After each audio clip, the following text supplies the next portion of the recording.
Hey everybody, welcome to another episode of Memes of the Week. The best thing you can do for this channel is beat that like button like it owes you money before watching this, so it reaches a wider audience. Also, before I get on with the memes, first a word from today's sponsor, the MGTOW Book Collection Part 2. Whether you're getting camel toe in Cambodia, banging babes in burqas in Turkey, or taking Polaroids of ladyboys in Thailand, Luca Vendetti has a series of books to make you live the dream. His new 3-booklet series includes How to Live on $500 a Month in Cambodia, Turkey, and Vietnam, in addition to his classic, How to Retire on $200K in Southeast Asia. He also has the MGTOW book. Visit MGTOWbooks.com and use the promo code SANDMAN to get 10% off. Now available in 4 formats, PDF, Mobi for Kindle, EPUB, and text-to-speech MP3. Sponsor link is down below. And now on with the memes. Number 1, are women even worth it when all they bring to the table is a used-up hoo-ha, and don't have the ability to bond with you, yet demand a $20,000 ring, an $80,000 car, and a $500,000 home? Clearly that's not the best trade. All of those things I mentioned in this post are depreciating assets, except maybe the house, which requires a ton of maintenance. You'd be better off investing in AI, Bitcoin, and surrogacy if you want your own kids. Also, a $500,000 home is a 1-bedroom condo around here. More like a $3 million home. Up next, Gen Z is drinking less alcohol than any other adult generation. That's because they're vaping in the school bathrooms instead. They're also aging horribly from the stress of not being able to afford to drink alcohol in the first place because of the high cost of living. Plus, around here, they're indoors playing video games all day, and weed is legal, so they replaced liquor with Mary Jane. Number 3, Jennifer Lopez shows Ben what he's missing as she sizzles on the red carpet. Meanwhile, I'm hearing rumors that Ben dumped her because he knew she was going to go down with Puff Daddy in his scandal, and he wanted to distance himself before things went down. She's clearly insane and bitter, but I have to admit she looks pretty good for being 55. And are we really to believe that she dumped him when he looks this unhappy?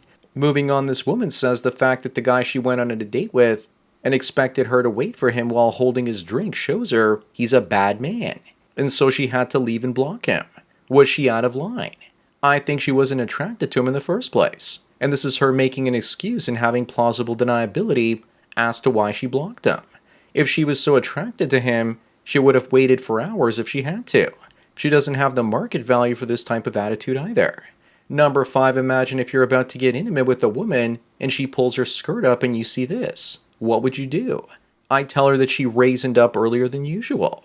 Where did you meet her? Elm Street. Because she looks like the love child between Freddy Krueger and one of the women he used to harass in her dreams. Then again, maybe she was a pufferfish in a previous life. Whatever the reason is, one thing is certain. I'm going to vomit now. Up next, Eric says that it's better to marry an illiterate, submissive woman rather than a career woman. Women don't understand why men divorce their PhD wives and marry the maid instead. It's all about less educated women generally being more agreeable, because they haven't gone through the woke educational indoctrination camps at university yet. Life is already tough enough. You don't need some educated slur telling you what to do. A woman doesn't have to bring much to the table if she's young, feminine, polite. Number 7, we have a couple of elecometricians. The guy tells the gal to remember the male and female power connectors and where they go properly. She asks why assign them a gender. Why not just let them decide what they want to be? And then the whole plant burns to the ground as a result. And I'm sure that female electrician is not to blame. I call this DEI, or dead electrician insanity. Moving on, this woman doesn't like being criticized, and someone says that she should ignore negative comments because she's bigger than that. Well, it sure looks like she is. A woman won't be mad if you tell her something like this. We're basically insulting and complimenting her at the same time. Usually she's going to appreciate your underhanded remarks like this one. Someone should also tell her that she's living larger than life. Number 9, the first female F-35 pilot proves that flying is a gender equalizer, only to then be the world's first female fighter pilot to crash a plane on the first flight. I'm sure she'll probably be sent to Ukraine as a flight instructor, but I thought that flying planes was easy these days because planes practically fly themselves. Apparently she tried landing on a carrier and couldn't do it, and the plane went down into the China Sea, and they had to get it before the Chinese did. Up next, when Trump was debating Kamala, she most likely had the questions beforehand, and odds are she had an earpiece in her right ear. Not to mention ABC hosts were grilling Trump the whole time. It took all that to beat Trump, and they still didn't. One of the ABC hosts was even Kamala's sorority sister.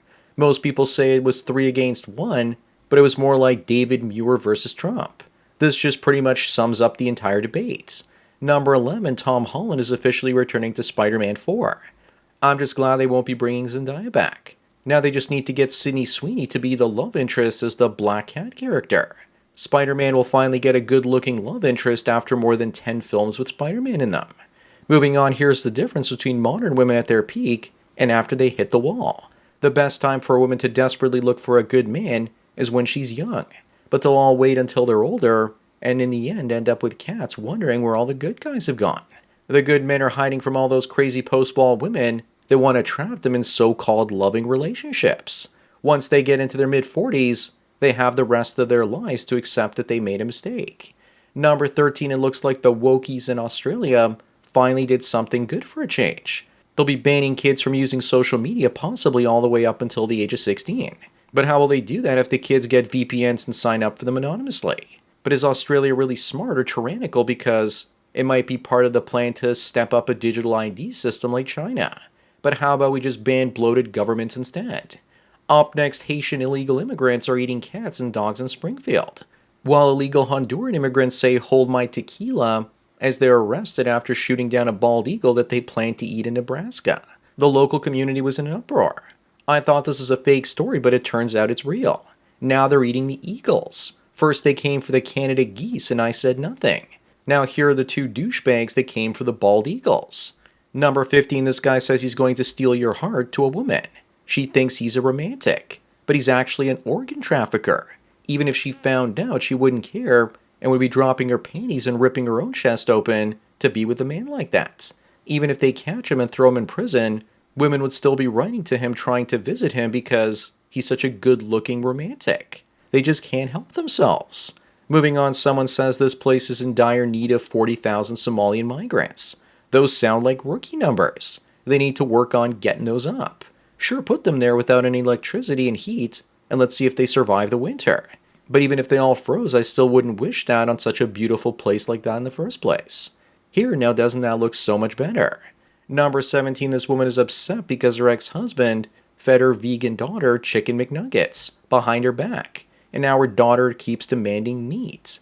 I guess she's not a vegan after all. Women like this need to be locked up for child cruelty.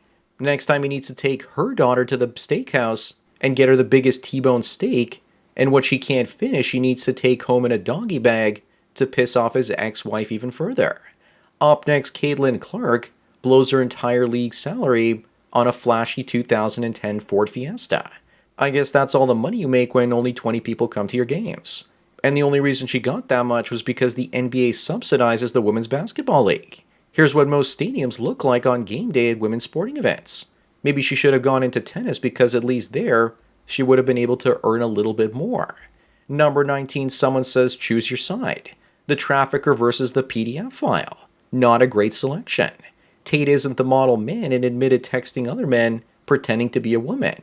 He's a bad example, but I'd still choose him over the thing on the right if I couldn't choose the third option, which is neither of them. Also, what's up with Tate's Masonic hand signals? Moving on, this woman says she slept with almost 1,000 people and says she dares you to slut shame her. But I don't think we even need to try and shame her because she shamed herself. The mental damage with this one is pretty clear. And as far as I'm concerned, public toilets have seen less peepees than her. This is why men are avoiding women these days, because women have zero shame about their notch counts. Number 21, someone says you transport 20,000 people from Haiti to Ohio and they don't magically turn into founding fathers. What could that possibly mean? It means that when they come from a country like Haiti with an average IQ of 67, you're importing people that can't even tie their shoes. Here comes the cultural diversity. You're about to be enriched and your pets are about to be eaten. Up next, the friend zone is when someone turns you down for a job and then calls you to complain about the guy they hired instead of you. More like after being rejected from your job, you're still doing it for free. But don't let women put you in the friend zone and force them to tell Chad all their problems instead. And then he'll get sick of them and walk away. And then they'll end up in their 40s all alone with cats. When they put you in the friend zone, they're exploiting your hope that someday they might pick you. But they won't, so stop wasting your time. Number 23, what the hell did that baby do to deserve having an ankle monitor put on him? Probably something much worse than shoplifting.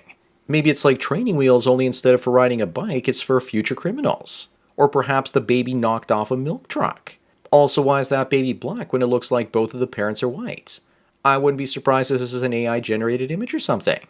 Moving on, welcome to the Wiener Circle, a hot dog place where the immigrants eat their dogs.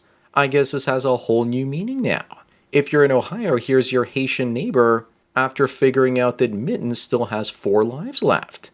And here, let me fix that Wiener Circle sign for you. There, isn't that a lot better? Number 25 and the last one, remember Melissa Joan Hart? Well, she was Sabrina the Teenage Witch, and now you know that the wall comes for them all, as she's playing a grandma in the next film.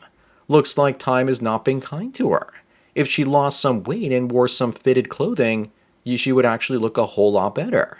At least she didn't divorce grape her husband at 21 years, and they have 3 children together. So that's it for another Memes of the Week. Please give this video a like to push it up in the algorithm, and so new viewers can find it. If you enjoy this series and want me to keep making it, then donate at the PayPal and Subscribe Star links below. Anyways, enjoy the rest of your day, and cheers.